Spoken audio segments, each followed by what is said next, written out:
Maaaring yung recent mong naging relationship 'no is syongit, hindi maganda at puwedeng iniwan ka at inabandona. Yung iba puwedeng meron kayong mga anak sa kanya or may anak kayo sa kanya but doesn't have to be. Basta nakita kong ginos or syongit yung naging ending 'no. Parang nag-end yung inyong, recent past relationship 'no, in a bad note, yan.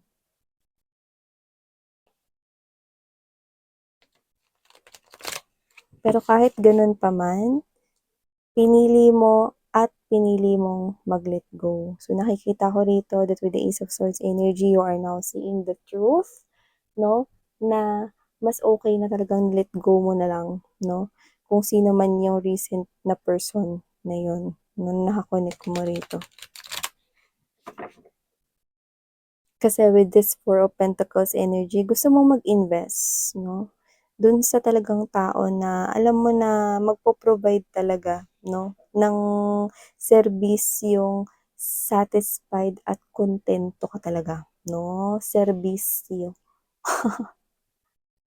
So with the Four Pentacles energy, just like what you're seeing from here, 'di ba noon, napaka hirap 'no, na mag-ipon, 'yan 'no. So challenging ito at ikaw 'to na na alam mo sa sarili mo na gusto mo na lang na ipunin 'no, lahat rito ng iyong time, effort, and love 'no, at ibuhos 'yun sa tamang tao, okey? Sa tamang tao na lang at hindi na sa kung sino-sino 'no, na naka-connect mo before, lalo na yung recent ex mo, yan.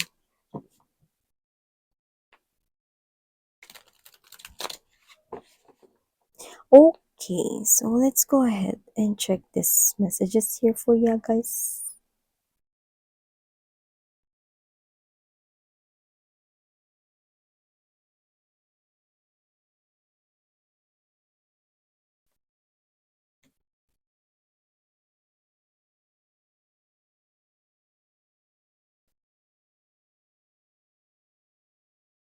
Ooh, nakakaintriga ito mga babes 'no, pero ilatag na muna natin lahat,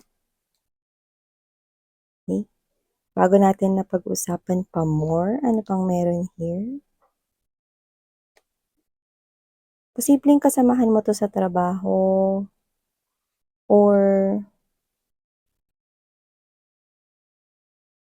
isa sa mga friends mo or someone around you. Just take how this resonates, okay? Okay.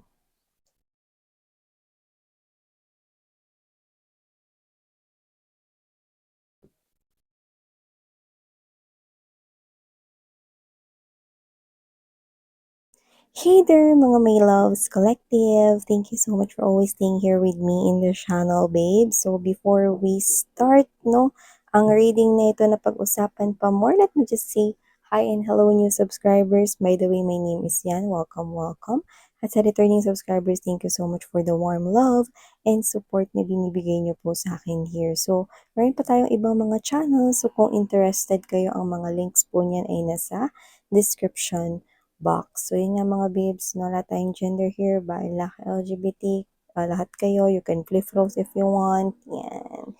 Here, timeless tayo ha, wala tayo ditong time period, so pwedeng tapos na to, nangyari na, pwede naman sa iba, nangyayari ngayon, okay, sa present moment, at yung iba naman ay pwedeng hindi pa, at isang prediction sa kanilang future. Pero so nakikita ko rito, Five of Wands, King of Swords, Page of Swords right here, Nine of Wands, and there's this Five of Swords. So, kung sino man to, no, sa umpisa, pwedeng hindi kayo close. Yan.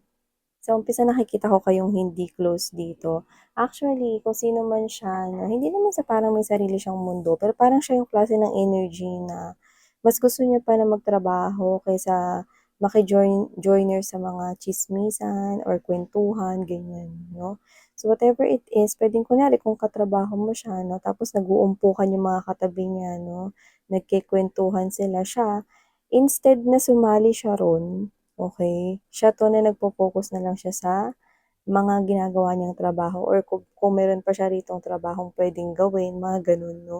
Or basta mas gusto niya na mag-spend ng time kung wala naman siyang gagawin 'no, ayaw niya pa rin join sa mga kuwentuhan or whatever 'no, parang mas gusto niya na lang manood ng movie or series sa cellphone niya, 'yan 'no, or sa computer or laptop niya, or basta gusto lang niya na parang mag-spend ng time alone sa sarili niya.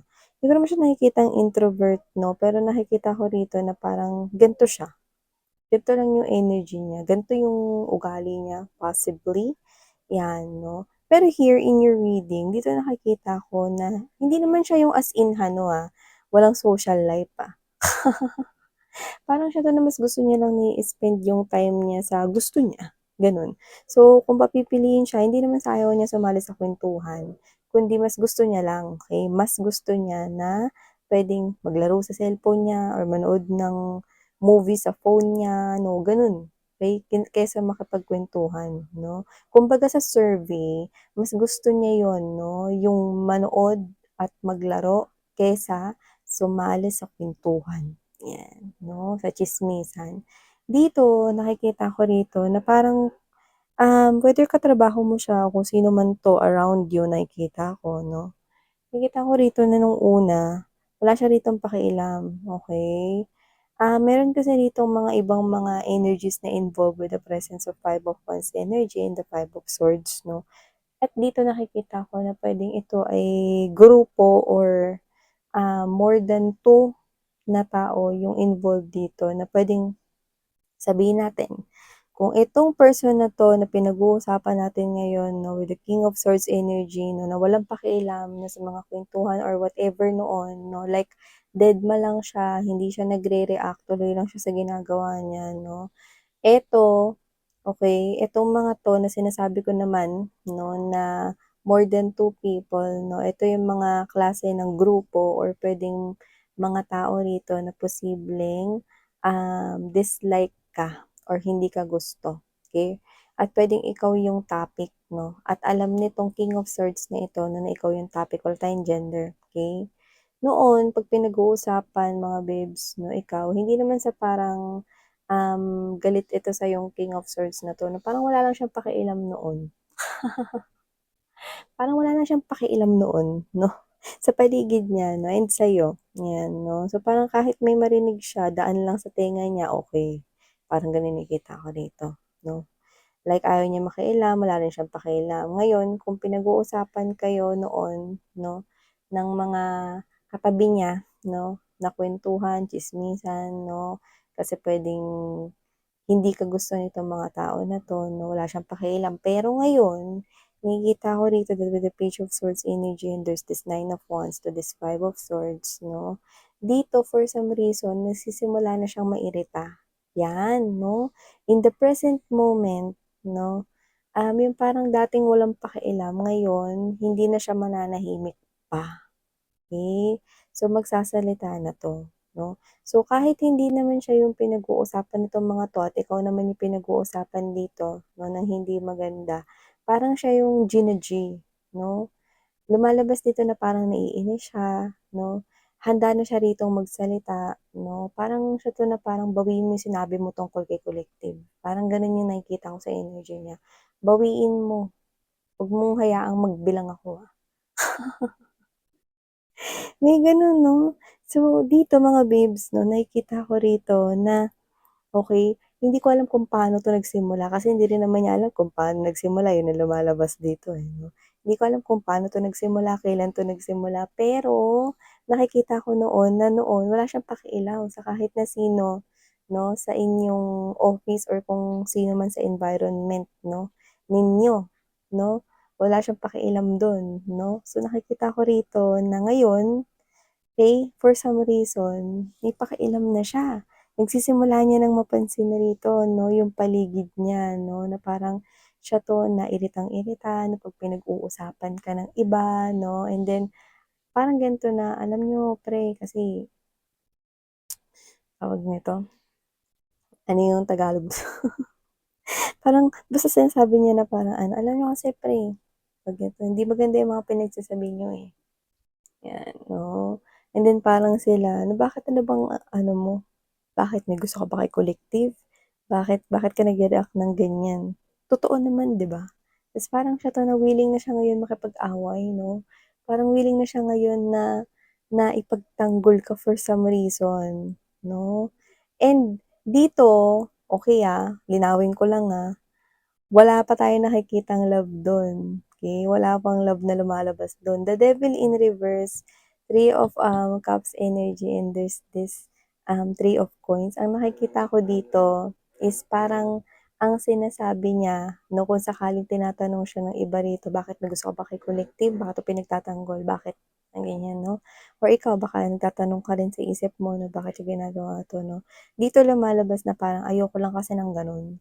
Ayoko lang kasi ng merong napag-uusapan at ayoko lang ng may nababastos dito, na ano. Siguro yung mga naririnig niya noon 'no is parang hindi naman gano'n ka-react-react 'no, or hindi niya lang binibigyan ng pansin talaga noon. Pero ngayon tingin ko medyo, below the belt 'no, yung mga sinasabi sa'yo rito kaya parang na-trigger na siya.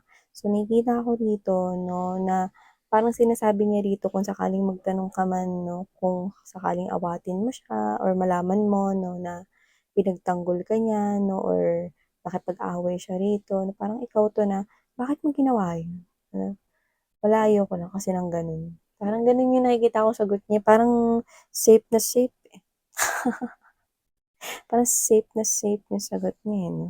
Yung parang, "Wala, ayoko lang kasi ng gano'n." Well, nakikita ko sa energy niya, oo nga, gano'n yung nakikita ko, 'no, na na ayaw niya lang ng gano'n, ayaw niya ng may naagrabyado, ayaw niya lang ng may nababastos. So, I think below the belt na ngayon yung parang, sinasabi ng mga people na 'to around you, 'yan 'no.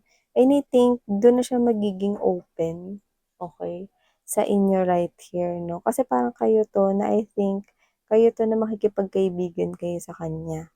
Eh, hindi ko nakikita na siya yung unang makikipagkaibigan sa inyo, pero siya yung unang gumawa ng dahilan 'no, yung pagtatanggol niya sa inyo, yung pagdedepensa niya sa inyo 'no, parang yun yung nagbukas ng daanan dito na kaibiganin niyo siya or mapansin niyo siya. Parang, "Ay, ang bait pala ni ano, hindi ko alam na mabait pala siya.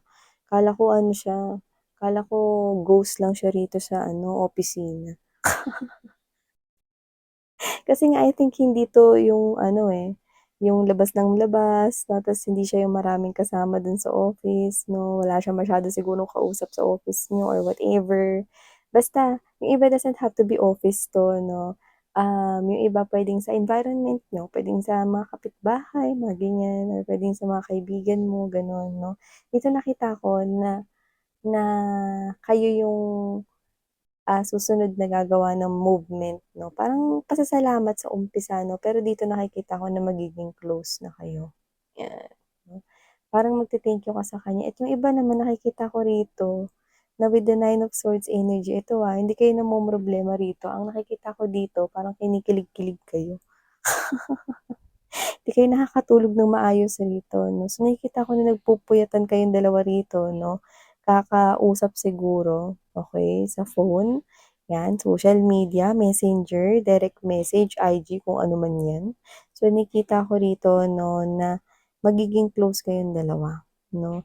At tingin ko nagsimula mo siyang pansinin 'no pagtapos ka niya ritong pagtanggol, 'yan 'no, sa mga tsismoso-tsismosa 'no na posibleng nagsabi ng hindi magaganda sa'yo at mukhang mas malala yun kumpara sa mga pinagsasabi sa inyo noon. So, nakikita ko rito 'no, na kung sino man 'tong energy na 'to diretso na rito with the Page of Coins energy and there's this Four of Swords. Nakikita ko kayong liligawan kayo niyan, 'yan 'no. Wala tayong gender dito pero may ligawan na mangyayari. And for some reason yung iba sa inyo puwedeng panggabi ang trabaho, 'yan. Okey. So, nakikita nakikita ko rito 'no, na posibleng itong person na 'to is puwedeng maganda yung boses niya or baka marunong siya maggitara 'no, or baka sideline niya yung kumakanta na sa mga acoustic bar, mga ganyan. Or whatever the case may be, kahit hindi, pero nakikita ko 'no na itong person na 'to 'no is aakyat siya rito ng ligaw, 'yan 'no. Alam mo, curious lang ako 'no, laging sinasabi aakyat ng ligaw. Puwede ba sabihin yung bababa ng ligaw? 'Pag umakyat ng ligaw puwedeng bumaba, 'di ba? Paano 'pag yung bahay niyo may hagdan pataas, so siyempre aakyat ng ligaw. Paano 'pag uuwi na siya, bababa ng ligaw? Uy, hindi ako nagjo-joke, tanong ko talaga yun sa inyo, ano ba kayo, para naman kayong ano diyan, aakyat ng ligaw 'to, yan, aakyat ng ligaw 'to. So in short, may ligawan na mangyayari rito, wala tayong gender, babae, lalaki, LGBT, of course mga sweethearts, welcome kayo rito. Pero eto na yun, simula na madidiskubre niya rito yung nararamdaman niya for you. So nakikita ko siya rito na may pagka-romantic siya 'no, or puwedeng, siya 'to na posibleng panggabi yung trabaho niya, baka siya ay nasa call center or alam niyo na yung trabaho niya is iba yung time 'no, may time difference rito. Pero nakikita ko na tuloy-tuloy ang usapan kasi may napupuyat, eh. Puwedeng parehas kayo rito napuyat 'no, kasi nakikita kita dito kinikilig-kilig ka. Do'n sa una pa lang puwedeng hindi mo lang nare-realize na after ka niyang ipagtanggol may namuunang crush sa'yo. At ito naman 'no, na isang 'to talagang pinagtanggol ka lang niya kasi totoo talaga na ayaw niya lang ng gano'n. Ayaw niya ng may hindi magandang naririnig sa iba. So nung time na pinagtanggol ka niya 'no, hindi ka pa niya gusto nun, ayaw niya lang talaga makarinig ng mga gano'n, mm. Yun yung nakikita ko, okey? Pero ikaw after ka niyang ipagtanggol dun na parang mare-realize mo na parang, "Ay ang cute pala niya." Dun mo na siya parang unang mapapansin ng gano'n. So, maganda naman na nakikita natin dito kasi may ligawang mangyayari 'no, at ito ay manggagaling sa side niya, yes! Ang pinakahihintay mo, 'di ba? Sa side niya manggagaling ito kahit ikaw yung unang nagkagusto, nakikita ko siya rito na mafe-fell rin sa'yo talaga. And with the Knight of Pentacles energy, Chariot, and Eight of Pentacles, I do see 'no, na maaaring may kotse 'tong person na 'to, pero kung wala, nagpaplano siyang bumili. Puwedeng kotse, motor, or what 'no, nakakita tayo ng ganyan 'no. Kung meron na siyang sasakyan, 'yan 'no, posible 'yun. Pero kung wala, nagpaplano siya ritong mag-purchase, okey? So, nakikita ko rin dito na masipag siya at matiyaga, mapursige din talaga siya rito 'no. At nakikita ko marami kayong road trip na gagawin 'no. Either mag-commute kayo or sarili niyang sasakyan niyo 'no, nakikita ko rito na marami kayo ritong road trip 'no, marami kayo ritong mga bonding moments na gagawin together 'no, na as in pasyal, gala, 'yun nakikita ko. Okay? So, you will be in a different places in different time together with this person here. Kahit na ikaw yung unang nagkagusto sa kanya or magkakagusto sa kanya, siya pa rin ang mauunang aamin ng feeling sa'yo at liligawan ka. Ang taray, ang haba ng buhok mo, aakyat ng ligaw, bababa ng ligaw. So, may namumuo ritong pagdiskubre ng feelings para sa isa't isa. See? So, nakikita ko rito 'no, na kailangan magpasalamat ka rito sa mga tsismoso-tsismosa na ito 'no, na, ang topic ay walang iba kundi ikaw dahil sila ang naging daan para mabuksan ang koneksyon ninyong dalawa. 'Yan, akalain mong may matinding role ang mga tsismoso-tsismosa sa paligid, 'di ba? So yeah, ito ang nakuha nating mga beautiful romantic messages right here for you guys only. Yan, thank you so much and sarang hello in life. Annyeong.